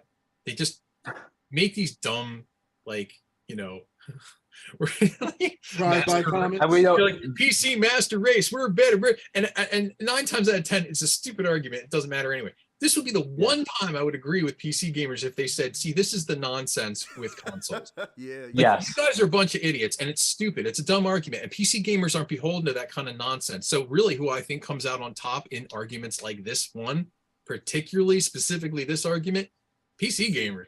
PC. They are not affected by this at all. Like I think if you're a PC gamer right now, you're sitting pretty. Like you don't have to get involved. You know what's so funny? Shout out to Vam in the chat right now. Actually typed in. He says, "Listen, PC gaming master race. This is online game is free. Discord voice comes on it too." He says now concerning the whole Nintendo, Sony, and all that too. He says Sony has been upping the censorship a lot lately. It's crazy when Nintendo lets more raw content through than Sony without censoring. Nintendo's actually kind of manning up a little bit. I ain't gonna say manning up. It depends what the content is, and it depends on the country. I know what he's talking about, because in Japan, there are very strict rules about what games can have so far as violence goes. Right. But like sexually explicit content, they don't care at all. Yeah. Like it's okay, who cares? Yep. But if you show somebody, you know, like die a certain way in Callisto Protocol, the game gets banned. So let's call it what it is. There is a cultural bias there and a legal, I guess, standard that affects game content in countries like that. Right. So now in the end, I think from reading it all too, because there's another article talking about like Activision Blizzard is going to fight on the side of, which is I don't know why they're going to fight on the side of Microsoft, man, to like stick with Microsoft and all that too. I feel like it's going to be legal matters happening, which is kind of BS. You know what I mean? Like, but again, it's the business side of video games as well, man. You know what I mean? Like Activision wants. This isn't business. This is like gossip and rumors, like in high school. Yeah, it's ridiculous. Yeah. I mean, like I said, if this goes down, I mean, it could hurt Sony in the long run for sure. You know what I mean? But again, like it is one game though. It's one, guys. It's one game, Sid, but it's one. It's a big game. It's one of the biggest games in the market, dude. But somebody's gonna fill that hole. Somebody's gonna fill that gap. It happens. I know nobody sees it right now. I bet I could ask Eric right now, how many times have you seen a game where all of a sudden it got pulled away or it got canceled or it got or it went to hell and everybody lost, you know, confidence in it, and everybody thought the market was going to collapse, and oh God, ET was a bad game. Let's bury everything under a landfill. Landfill. The desert. Come on, man. Every single time everybody thinks there's going to be a catastrophe that hits the market, somebody else is very eager to fill that gap. If I was a lot of independent, like if I'm sitting there right now and I have the means to do it, and I know this is going on, I'm sitting there crunching it out, grinding it out, trying to make a Call of Duty game that's equivalent to what we can, what we think we're going to lose.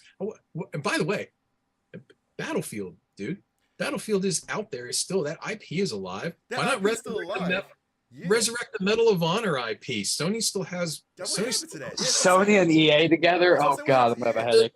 But it's but listen, everybody's crying. Listen, I don't like EA any more than I like Activision. I think they're both garbage in a lot of ways, but they make good games. I'm gonna tell you something right now. Right. Nick, I'll take EA over Activision Blizzard any day of the week when it comes to game creation. I'll tell you why. Because I swear to God, if they do a right Battlefront, Star Wars Battlefront.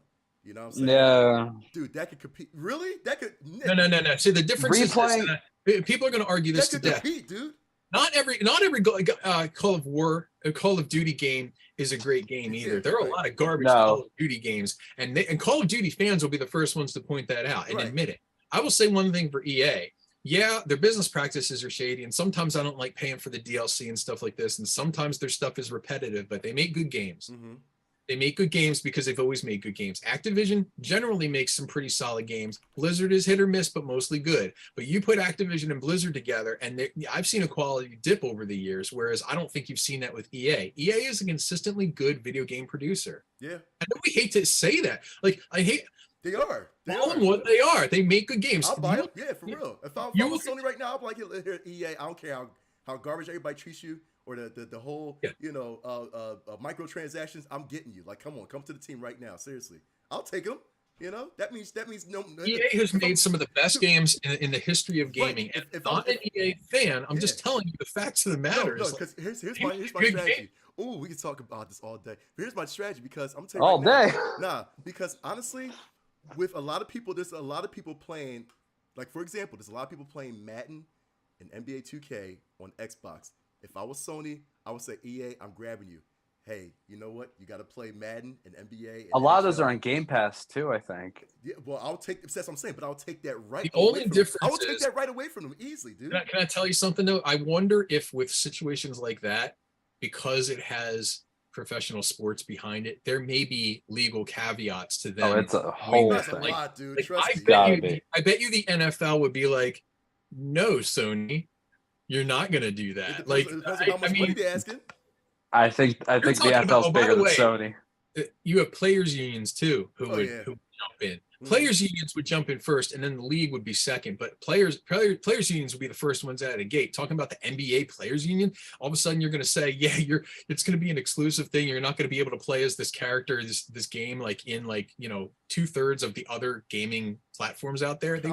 I'll be like, listen, there's no way. LeBron James, hear me out, man. Listen, only PlayStation, or Tom Brady, hear me out. Listen, only PlayStation. You can throw the ball, man. That's it. That's all I want you, man. Like, for real. You know what I'm saying? Yeah. Listen, there's a lot of things that, again, like you said, that Sony can do that I wish that, that they just kind of, we'll see what happens. But, oh, my God, dude, it's a lot of things. Like I said, if this goes down, I mean, it could hurt Sony in the long run, man. But we'll see.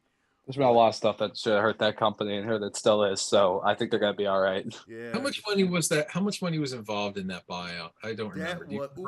We said that in another episode. That was. We talked about it. Yeah, we talked. To me, it always felt like. To me, it felt like it was overpriced. I don't know the ins and outs of the deal, but it seemed like it was exorbitant. Like when we heard what Twitter sold for, it was astronomical. It was way overvalued. And everybody kind of knew it. Ridiculous. I think that the whole thing with Activision and Activision Blizzard was because of some of their legal problems and some of their PR problems. Right. I think was also devaluing it rapidly. So to me, it seems like an odd timing of the whole thing to buy it for what they did. Yeah. Here's your answer too.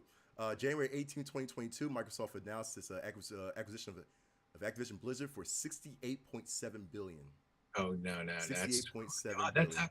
I remembered that now. God, what was that? Why? Where? 68.7 billion. Yes. That's with a B. B. As in boy. There was a B. My dog stepped on a B. As in like boy. That kind of B. As in boy. Yep. Do you know the ultimate irony of this whole situation? Activision began as former Atari employees who wanted to make bigger, better games that played on multiple consoles. They wanted to make games that played not only on the Atari 2600, but also the ColecoVision and also the Intellivision. So a couple, I think there were 4, possibly up to 6 Atari employees who jumped ship, including like David Crane and a bunch of these guys. They all left and they started making the best games during that era of gaming, and they made them cross-platform.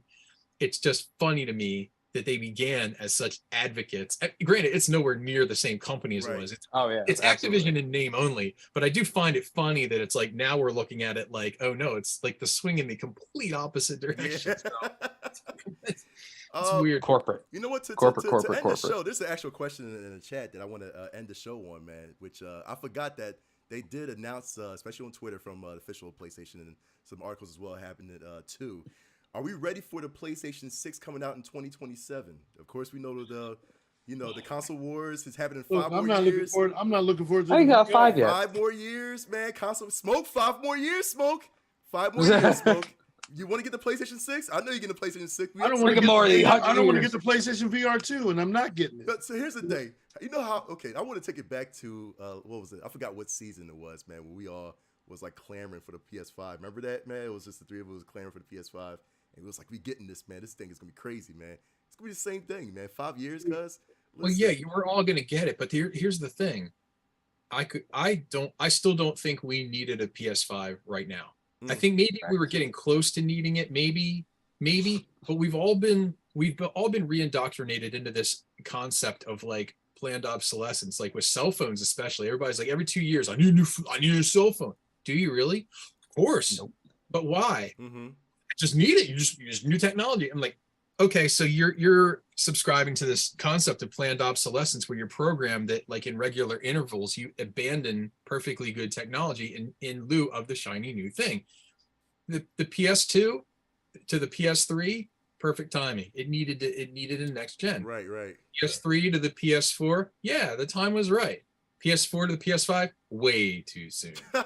PS4, that last generation technology was ahead of its time. Right. It's still a lot of mileage left, and I'll give you the ultimate reason. I'll give you the ultimate proof of why. They're still making games for it. They haven't the old systems yet. Yeah. Now you know, and they're still trying to push that whole PS5 Pro, which again, whatever. It's going to happen. I'm going to tell you. That is going to happen. I'm going to tell you the timeline, Smoke.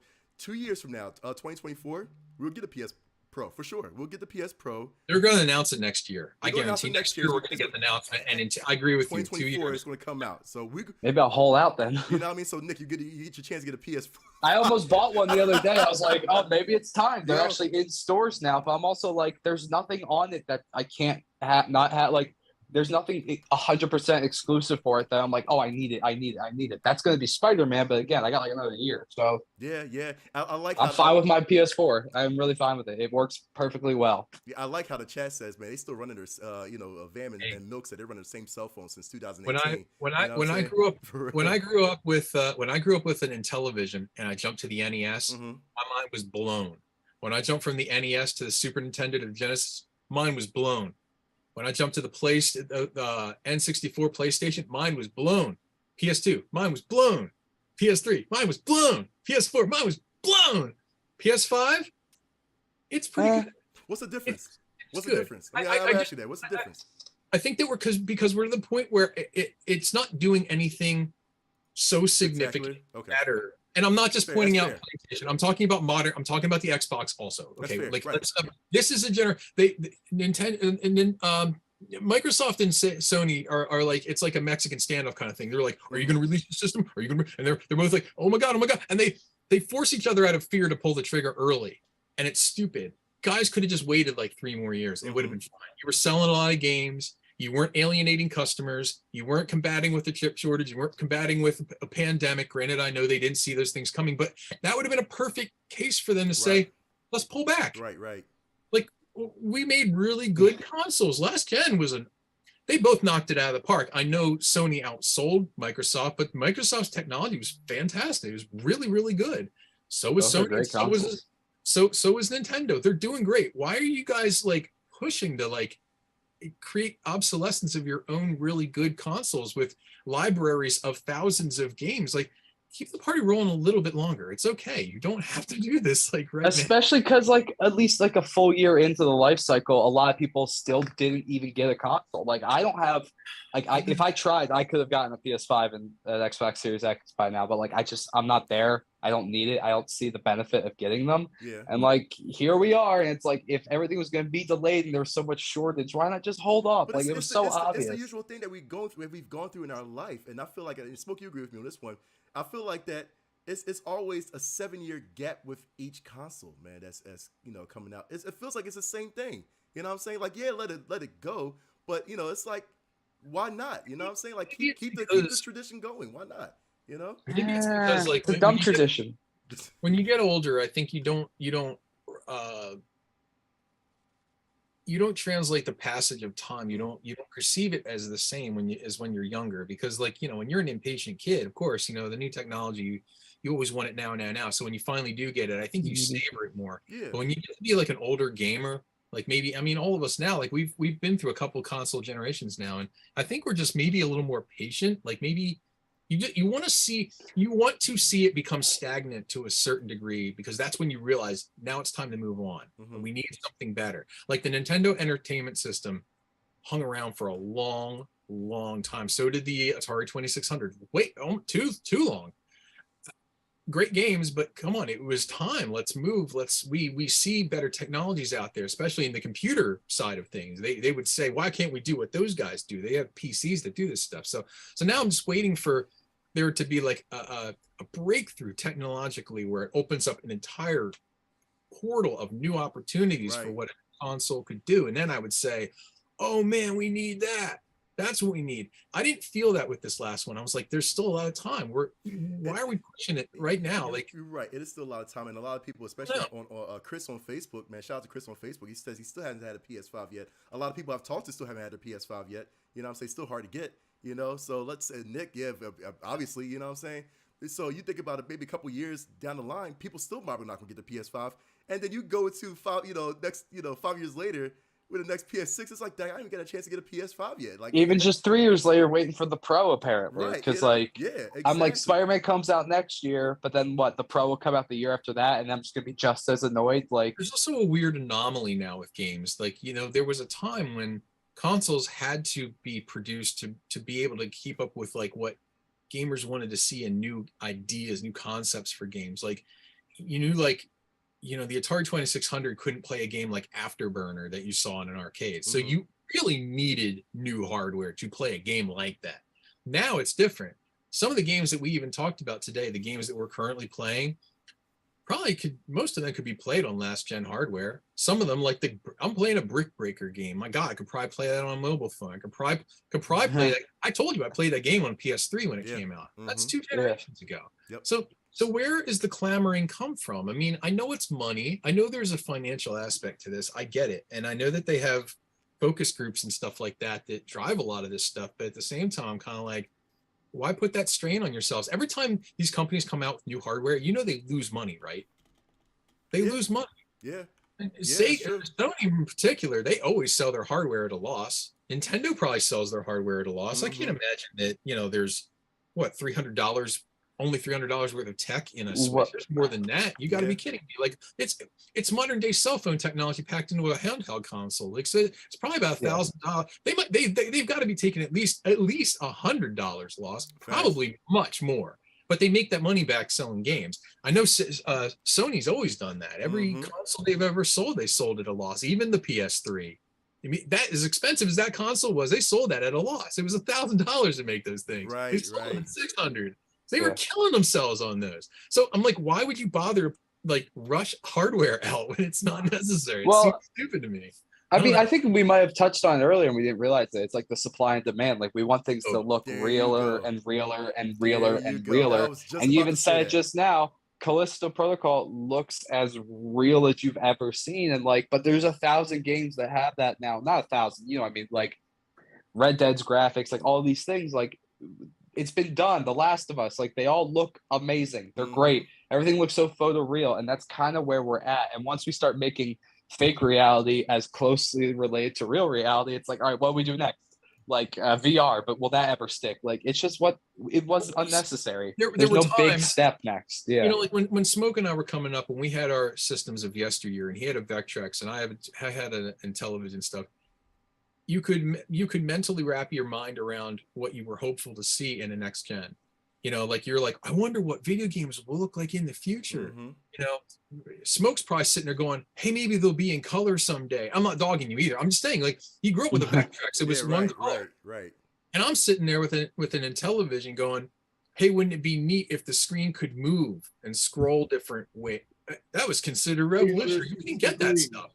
Wouldn't it be cool to have an open world where you can go all the way around the world and back? Now it's become reality. So it's just like I've been sitting back and I just kind of like twist my head at the whole politics of the video game world. It amazes me.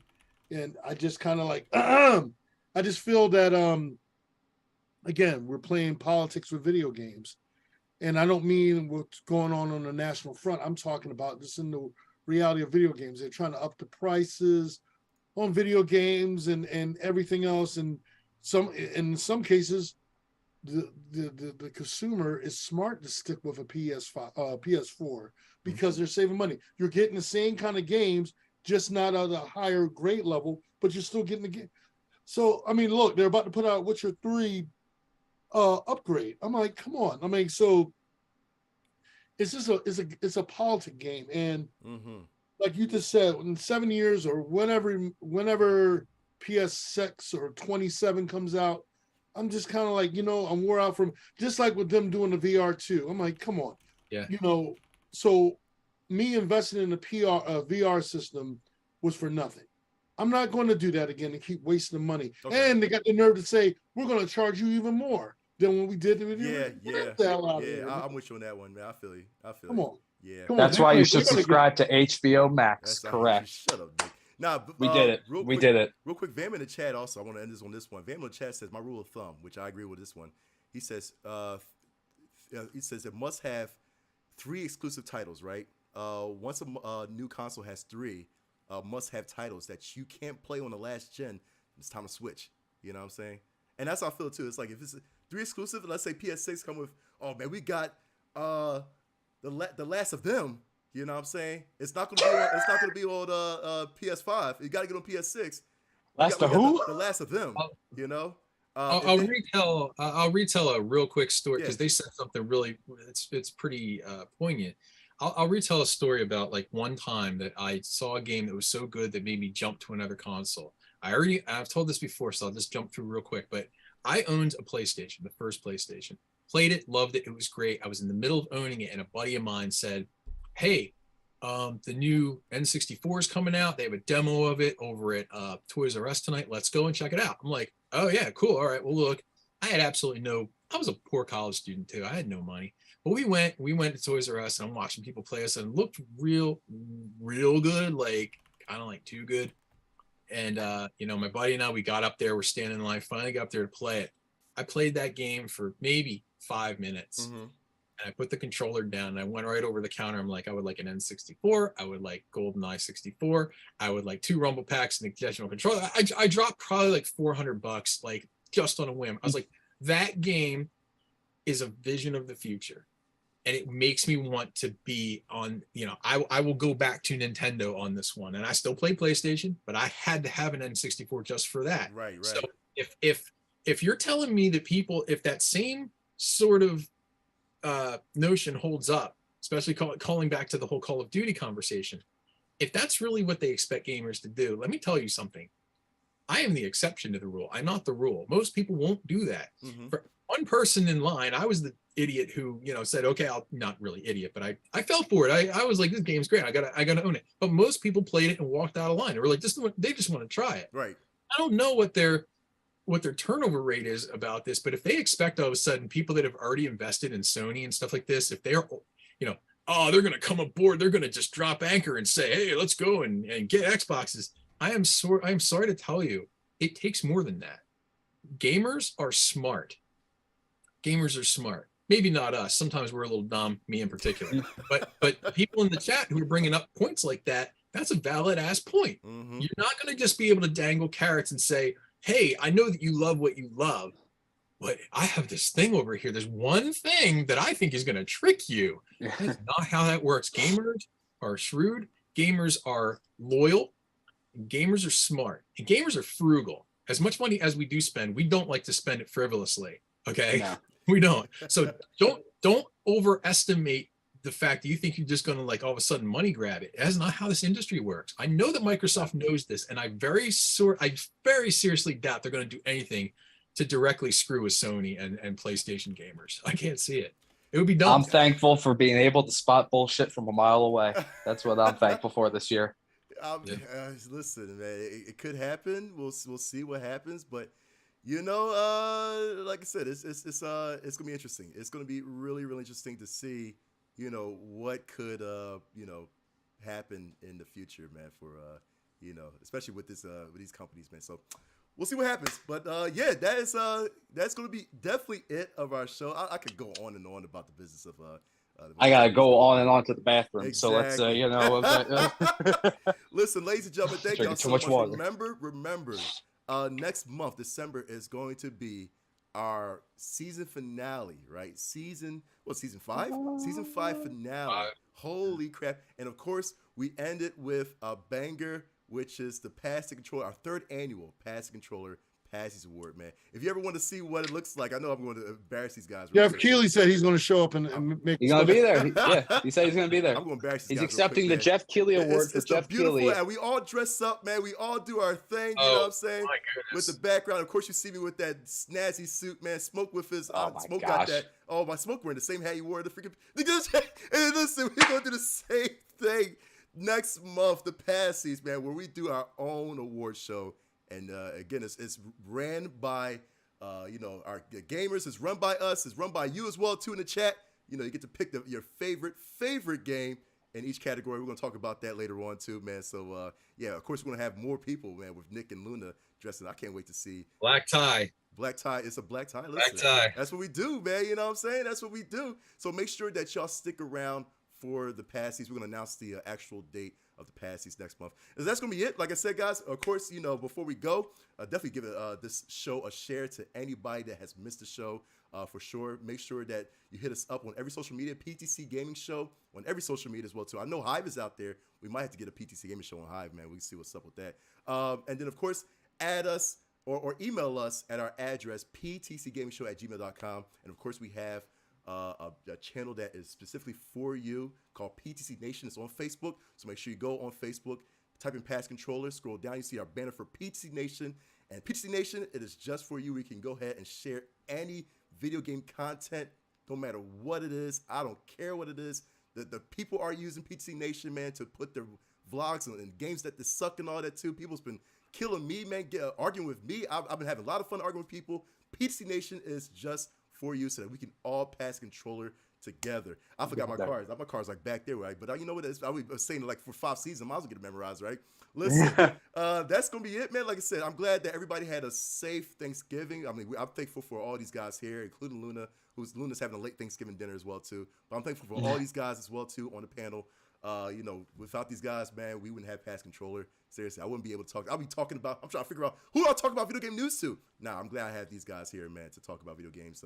And yeah, so this is going to be amazing. Actually, I'm glad somebody actually put it up in the chat real quick before I go. Of course, Bit Brigade is coming to Philly. That's going to be December 4th. So if anybody wants to see some live action video game content, a video game rock band, Bit What Brigade. game are they doing? Huh? They're doing Mega Man 2. Oh, and, nice. God, what is it? DuckTales. There we go. Oh, wow. I never saw the DuckTales one. I didn't see the DuckTales Are one you good? either. Are you going to go? I just got my ticket. Nice. I got my I ticket. might have to go. So that's going to be at John. Thank you so much, Van, for actually pointing that out too. So Johnny Brenda's Bit Brigade is going to be playing at Johnny Brenda's. That's going to be South Philly. I guess South Philly.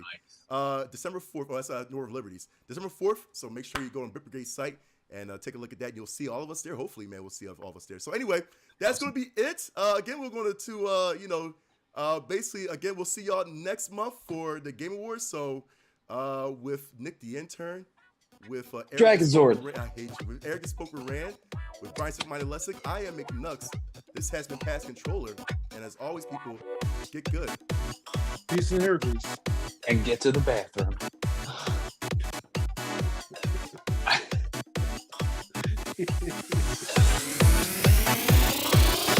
Love you, gentlemen. I gotta run. All right. Now, I'll text you guys in a bit.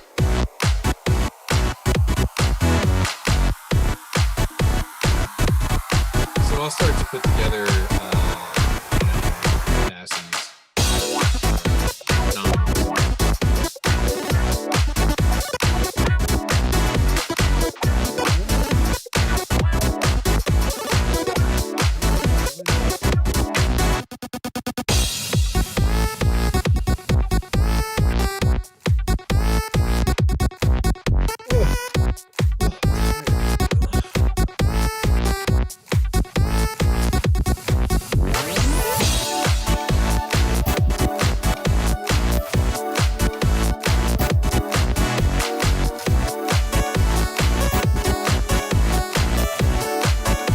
All right, gentlemen. Shut it down.